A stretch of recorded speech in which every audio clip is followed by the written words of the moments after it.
Pour la réalisation tenter de joindre Dr Fodé Oussou Fofana que nous allons avoir d'ici la fin de cette émission. On a entendu Tonton Kora. Non. Globalement, je suis d'accord avec Baouri sur ces derniers mots. Le discours de tout le monde doit changer. Et si vous avez prêté attention, hier je disais que la Guinée, l'état de la Guinée actuelle me donne l'impression que lorsqu'on pense que tout est fini, que tout recommence. Évidemment, à partir du 5, on pensait qu'on avait fait tabula rasa de toutes les mauvaises pratiques. Ceux qui ont pris le pouvoir l'ont justifié par le fait que ceux qui le détenaient avant le dirigeaient mal, avec mauvaise gouvernance, confiscation des libertés publiques, emprisonnement des gens pour opinion et autres.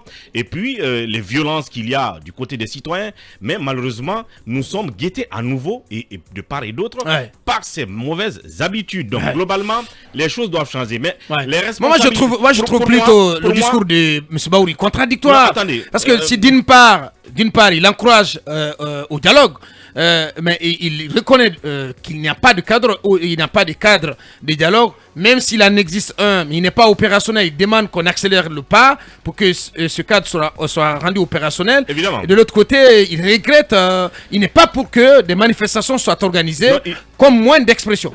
Non, il faut comprendre. Alors qu'il n'y a pas de cadre. Allez. Quand il dit qu'il faut accélérer... Le cas hier, pour faire libérer certains de ses proches. Qu'est-ce que vous allez faire, parce qu'on a promis de joindre Dr Fodé Oussou Fofana au compte de l'ANAD, il est en direct. Bonjour, Dr Fofana. Bonjour Aboka, bonjour la grande radio, bonjour à vos milliers d'auditeurs. Bienvenue sur FIM. On a presque 10 minutes pour dire l'essentiel. Allez-y, Talibé Barry. Sur la déclaration de l'ANAD. Cette déclaration de l'ANAD dans laquelle vous concluez, en tout cas après plusieurs griefs contre la junte, vous annoncez que dès après la trêve demandée par la CEDEAO, l'ANAD, en concertation avec les partis et les organisations de la société civile, entend définir un nouveau programme de manifestation. Est-ce que, au regard du niveau de violence lors des manifestations de la semaine passée, la solution, c'est encore la rue, Dr Fodé Oussou Fofana? Écoutez, je vous remercie pour cette question. À l'entendre, je voulais d'abord faire une précision. Ouais. Il y a une semaine, j'étais en deuil parce que j'ai perdu mon meilleur ami, mon frère, mon confident, Fodé Silla, qui a été le fondateur de la télévision Évasion. Ouais. Ce matin, malheureusement, j'ai vu sur une page d'un confrère écrire que les vice-présidents de l'IFDG ne prennent pas la parole parce qu'ils ont peur d'aller en prison. Je considère que ça, c'est extrêmement grave. Il faut que les gens comprennent qu'on n'a pas le droit. De quelle page vous parlez? De page Facebook d'un confrère à vous, sur sa page. Ouais, mais dites-nous le nom. Non. Que les quatre, non, c'est pas la peine que je dise le nom. Bien, allez-y. Que les 4 vice-présidents ont peur de prendre la parole parce qu'ils ne veulent pas aller en prison. Je dis c'est extrêmement grave quand ça vient de la part des journalistes. Parce que quand vous parlez de parole et vous parlez de prison, c'est comme si vous-même, vous vous êtes préparé à poser des questions pour que les gens se retrouvent en prison. Je veux dire à ce monsieur que moi, Fodé Oussou, je suis vice-président, j'assume l'intérim, c'est moi qui préside les AG du l'IFDG, et ce matin, M. Abouakar Diallo, qui est le directeur général de FIM FM, m'a appelé pour me dire est-ce que je peux intervenir. J'ai marqué mon accord, c'est pour ça que je suis en train d'intervenir. Ouais, effectivement. Attention, parce que ce n'est pas parce qu'on est journaliste ou parce qu'on a une page qu'on peut se mettre à faire des diffamations, à exposer des gens à l'avenir populaire. Ça, c'est une précision importante parce que pendant 10 jours, les 10 derniers jours, j'étais presque pas là parce que j'étais à Kindia, comme je vous l'ai dit. Effectivement. J'ai perdu mon meilleur ami. Ouais. Deuxièmement, je vais vous dire, nous sommes dans un pays qui est notre pays à tous. La Guinée nous appartient à tous. Ouais. Quand le colonel Doumbouya est arrivé au pouvoir, nous avons été les premiers à l'applaudir. Nous l'avons accompagné parce que le discours qu'il avait tenu est un discours qui allait dans le sens souhaité par l'ensemble des Guinéens. Et je suis jusqu'aujourd'hui convaincu que ce jour, lorsqu'il tenait ce discours, il était de bonne foi. Ouais. J'y crois fermement. qu'il était de bonne foi quand il a tenu ce discours. Au jour d'aujourd'hui, où nous en sommes, nous sommes où dans cette situation? Qu'est-ce qui a changé? Qu'est-ce qui est arrivé? Pourquoi le pays se retrouve dans cette situation de crise? Est-ce que c'est souhaitable qu'on soit dans cette situation de crise? Je dis non, ce n'est pas souhaitable parce que sur le plan économique, sur le plan social, personne ne gagne que notre pays soit dans cette situation. La deuxième question que je me pose, le colonel Doumbouya a dit clairement qu'il n'est pas candidat. Les membres du gouvernement ne seront pas candidats, les membres du CNC ne seront pas candidats. Ça veut dire qu'il n'est pas un adversaire au parti politique parce qu'il n'est pas candidat. Il n'a aucun intérêt à se battre contre les partis politiques parce que ça ne l'intéresse pas. Parce que les partis politiques sont créés pour aller aux élections. À Bouakar, je suis de l'UFDG. Nous avons prouvé par le passé que nous sommes un parti attaché à la paix et au dialogue. Il n'y a pas ce qu'on ne nous a pas reproché. On nous a même dit qu'on est en train de quémander le dialogue. Au temps de M. Fakonde, nous avons été les premiers à demander à ce qu'on se retrouve autour de la table pour discuter. Nous avons tout abandonné. En 2010, lors de l'élection 2010, le président Selou, malgré qu'il était convaincu qu'il a gagné les élections, mais pour la paix, pour ce pays, il a accepté de renoncer à cette victoire. Nous avons été victimes. Depuis que le colonel Doumbouya est arrivé, nous n'avons demandé que ça. Allons autour de la table de négociation. Il faut dialoguer pour qu'on sorte de cette situation. Parce que nous sommes des Guinéens. Nous sommes en période de transition. Malheureusement, vous avez le sentiment de ne pas être écouté par le CNRD? Oui, absolument. Est-ce que c'est un crime de demander d'aller au dialogue?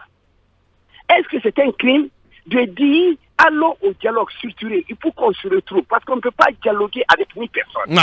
Donc si on comprend bien, parce qu'on n'a pas suffisamment de temps, est-ce parce que vous n'êtes pas entendu sur la nécessité d'ouvrir, en tout cas d'opérationnaliser ce cadre de dialogue, que ce qui vous reste, c'est donc de recourir au même moyen d'expression, c'est-à-dire battre le pavé, comme le fait en ce moment le FNDC.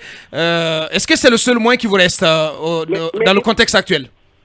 Mais écoutez, nous sommes un parti politique. Nous demandons d'aller au dialogue. Nous ne sommes pas écoutés. Le cadre n'est pas mis en place. Qu'est-ce qu'on doit faire? On doit croiser les bras, rester à la maison? Qu'est-ce qu'on doit faire? Les manifestations sont consacrées. Le problème dans ce pays, il n'y a pas un seul pays dans le monde où il n'y a pas de manifestation. La question qu'il faut se poser, pourquoi dans ce pays, quand il y a manifestation, il y a mort d'hommes? Est-ce que c'est normal? Est-ce que les gens qui sortent, qui disent non, il ne faut pas aller à la manifestation, si vous allez à la manifestation, les enfants vont mourir, tout et tout. Est-ce que ces gens-là réfléchissent? Est-ce qu'ils ont le droit d'imaginer que quand on fait des manifestations, les gens doivent mourir? Je vais vous dire, Abouakar, mon sentiment personnel. Oui. C'est que nous sommes dans un pays, comme l'a dit Desmond Tutu, dans une situation d'injustice et d'arbitraire. Ceux qui sont neutres, qui ne disent rien, sont du côté de l'oppresseur. Aujourd'hui, quelle que soit la bonne volonté du colonel Doumbouya, il y en a qui sont à côté de lui, là-bas, qui sont dans le gouvernement, qui étaient avec nous par le passé, qui étaient membres à part entière du FNDC, qui portaient les t-shirts du FNDC, qui se battaient pour le combat du FNDC, qui ont combattu M. Alpha Condé, qui ont dit à M. Alpha Condé il faut qu'il organise les élections. Que même M. Alpha Condé avait été pris en otage par certains qui l'ont poussé à faire le troisième mandat. Nous sommes dans cette situation. Quand vous sortez, c'est purement de la situation.